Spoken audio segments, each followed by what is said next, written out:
আসসালামু আলাইকুম ভিউয়ার্স, আশা করি আপনারা সবাই ভালো আছেন। তো আজকের ভিডিওতে আমি দুইটা বিষয় নিয়ে আপনাদেরকে জানাবো। প্রথম বিষয়টা হচ্ছে যে কিভাবে আপনারা আপনাদের ফেসবুক আইডির ইউজার নেম চেঞ্জ করবেন, অর্থাৎ আপনার ফেসবুক আইডির দেন হচ্ছে মেসেঞ্জারের নতুন আপডেট আসছে। তো সেই আপডেটটা নিয়ে আমি কিছু কথা বলবো আপনাদেরকে। তো চলেন কথা না বাড়িয়ে শুরু করি আজকের ভিডিও। লিঙ্কটা চেঞ্জ করবেন আপনাদের ইচ্ছা মতো। আপনি যদি আমার চ্যানেলে নতুন দর্শক হয়ে থাকেন তাহলে অবশ্যই এই লাল সাবস্ক্রাইব বাটনে ক্লিক করে সাবস্ক্রাইব করুন এবং বেল বাটনে ক্লিক করে অলে প্রেস করুন এবং একটি লাইকে প্রেস করুন এবং নিচে ক্লিক করে নাইস ভিডিও অথবা আপনার মূল্যবান কমেন্ট শেয়ার করুন। তো এইটুকু করার জন্য আপনাকে অসংখ্য ধন্যবাদ। তো প্রথমে আমি দেখাবো যে লিঙ্কটা আসলে কি। তো প্রথমে দেখেন আমি আমার ফেসবুকে চলে যাচ্ছি।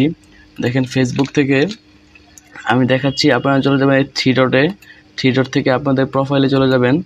দেন প্রোফাইল থেকে আপনারা দেখেন এই যে নিচে রয়েছে থ্রি ডট, এখানে ক্লিক করলে দেখেন এই যে নিচে রয়েছে ইউর প্রোফাইল লিঙ্ক। এখন দেখেন আমার জাস্ট এখানে দেখেন facebook.com এরপরে দেখেন মিনহাস 20020, মানে এটা হচ্ছে আমার প্রোফাইলের লিঙ্ক। জাস্ট আপনারা যদি ফেসবুকের পরে facebook.com/ দিয়ে মিনহাস এটা লিখে সার্চ করেন তাহলে আমার আইডিটা পেয়ে যাবেন।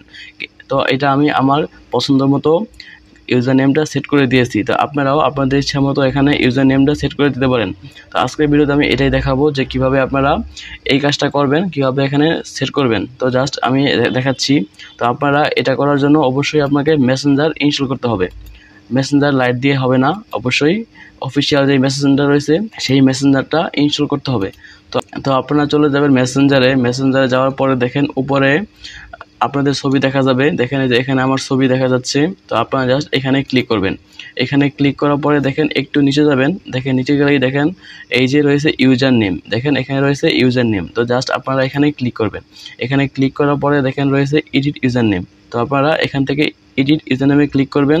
দেন ক্লিক করার পরে এই যে এরকম একটা পেজ ওপেন হবে। তো আপনারা এখান থেকে জাস্ট আপনাদের ইচ্ছা মতো যে কোনো একটা নাম দিতে পারবেন। তো অবশ্যই নামটা ইউনিক হতে হবে, তা না হলে এটা হবে না। আমি একটা ইউনিক নেম সিলেক্ট করেছি, আমার নাম যেহেতু মিনহাস তাই আমি দেখেন এমটি মিনহাস দেওয়ার পরে এখানে 20200 দিয়েছি। তো আপনারাও এখান থেকে একটা ইউনিক নেম সিলেক্ট করতে হবে। তো এটাই আপনার ইউজার নেম হিসেবে কাজ করবে। এবং দেখেন আমি যদি এখান থেকে যদি কমিয়ে দিই দেখেন এখনও এটা নিতেছে। বাট দেখেন আমি যদি এখন এটা দিই, দেখেন এখন যদি এমডি মিনহাস দিই তাহলে দেখেন this user name is not available, মানে এই ইউজার নেমটি অ্যাভেলেবেল নাই। তো অবশ্যই এখান থেকে একটা ইউনিক, যে নামটা আগে দেওয়া হয় নাই, মানে ইউনিক নেম সিলেক্ট করতে হবে। তো আমি আবারও দিয়ে দিচ্ছি 202020। দেখেন এই নামটাও নেই, তো আমি আবার একটা 0 দিলাম। দেখেন এই নামটা রয়েছে। তো জাস্ট আপনারা এখান থেকে দেখেন উপরে রয়েছে সেভ, জাস্ট এই সেভে ক্লিক করে দিবেন। তো এই সেভে ক্লিক করে দিলেই আপনার ইউজার নেমটা সেট হয়ে যাবে। তো আপনারা এভাবে অতি সহজে আপনাদের ইউজার নেমটা সেট করে দিতে পারবেন। তাহলে আপনাদের ফেসবুক লিঙ্কটা দেখতে অনেক সুন্দর লাগবে এবং অন্য মানুষ সহজে সার্চ করে আপনাদেরকে ফার্স্ট পেজেই পেয়ে যাবে গুগলের। তো এটা এভাবে কাজ করে। তো এখন আমি দেখাবো মেসেঞ্জারের নতুন আপডেট। তো দেখেন এটা হচ্ছে মেসেঞ্জার, যেটা আগের মেসেঞ্জার। দেখেন দেখেন এখানে ছবিটা ছিল নিচে এবং দেখেন এই যে স্টোরিটা সবার লাস্টে ছিল। তো এখন নতুন মেসেঞ্জারে এই যে এই অপশনটা নিচে নিয়ে আসা হয়েছে। আমি দেখাচ্ছি আপনাদেরকে। আমার ফোনে যেহেতু দুইটা মেসেঞ্জার রয়েছে তো আমি দেখাচ্ছি। দেখেন এই যে এখন এখানে নিচের এই অপশনটা এবং স্টোরিটা এই পাশে এবং উপরে দেখেন নতুন একটা অপশন আসছে। জাস্ট এখানে ক্লিক করলে তেমন কিছুই আসে না, জাস্ট মেসেজ রিকোয়েস্ট এবং আর্চিভ আর চ্যাট এবং ইউর কমিউনিটি এগুলো আসে এবং এই বাটনটা নিচে নিয়ে আসা হয়েছে। তো এই হচ্ছে নতুন আপডেট। তো আর তেমন কিছু পরিবর্তন করা হয় নাই, আর জাস্ট স্টোরি এবং সব কিছুই আগের মতো রয়েছে।